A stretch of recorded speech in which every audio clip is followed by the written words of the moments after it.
Assalamu alaikum students. Today we are going to read English B of 4th class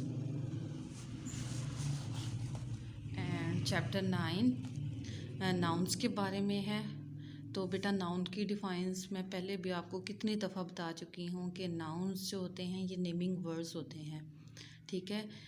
दुनिया इसका हम ये भी कर सकते हैं कि दुनिया की कोई भी चीज़, ठीक है, जो नाम रखें वो क्या है, नाउन है।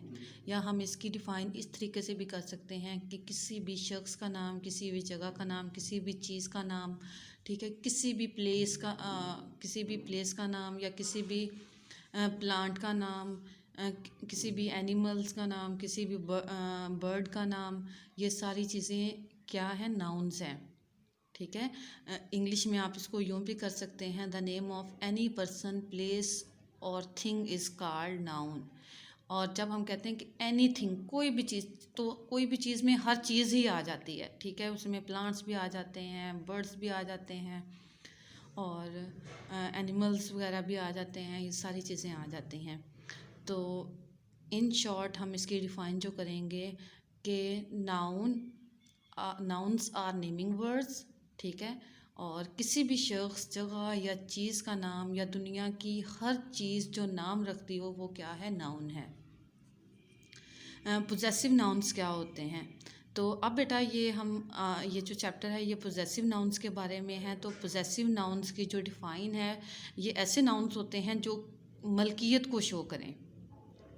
ठीक है। ऐसे नाउन्स जो मलकियत को शो करें वो क्या कहलाते हैं, पोजेसिव नाउन्स। यानी कि बताएं कि ये चीज़ जो है किससे बिलोंग करती है।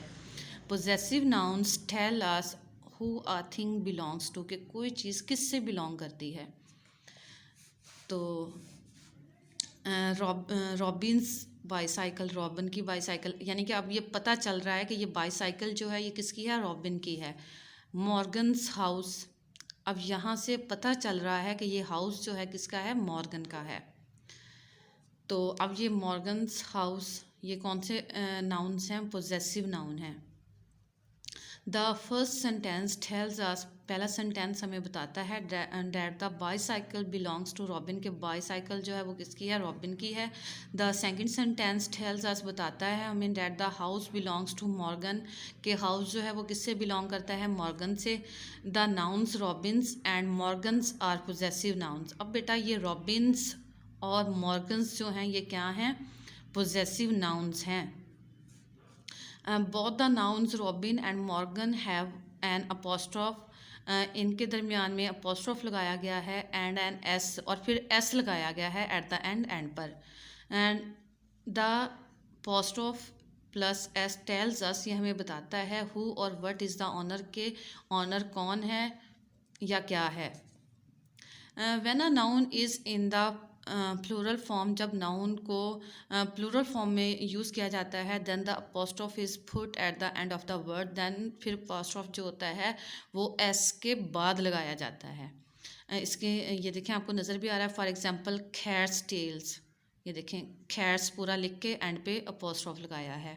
Cities park, teachers staff room, ठीक है। अब टीचर्स के बाद ये वो जो अपोस्ट्रॉफ है ये लगाया गया है।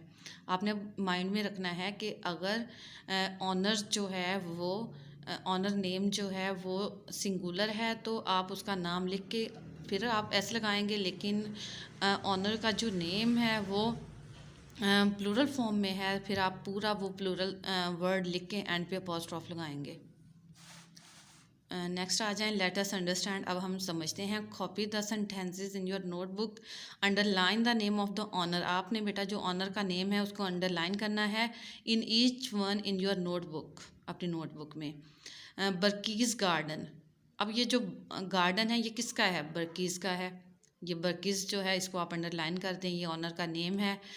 ईवाज़ बुक, तो अब बुक किसकी है, ईवाज़ की, तो ईवाज़ को अंडरलाइन कर दें, ये ऑनर है उस बुक की। द टीचर्स पेन, ठीक है, ये पेन किसका है, टीचर का है, टीचर को अंडरलाइन कर दें। Mister Martins garden, mister Martin का गार्डन है, तो ये मिस्टर ऑनर कौन है, मिस्टर मार्टिन्स, ठीक है, इसको आप अंडरलाइन कर दें। द एरोप्लेन्स विंग्स, ठीक है। अब विंग्स किसके हैं? एरोप्लेन्स के हैं, तो एरोप्लेन को जो अंडरलाइन कर दें। तो बेटा आई होप अब आपको पोजेसिव नाउन्स की समझ आ गई होगी। बाकी एक्सरसाइज हम इंशाल्लाह कल करेंगे। अल्लाह हाफिज़।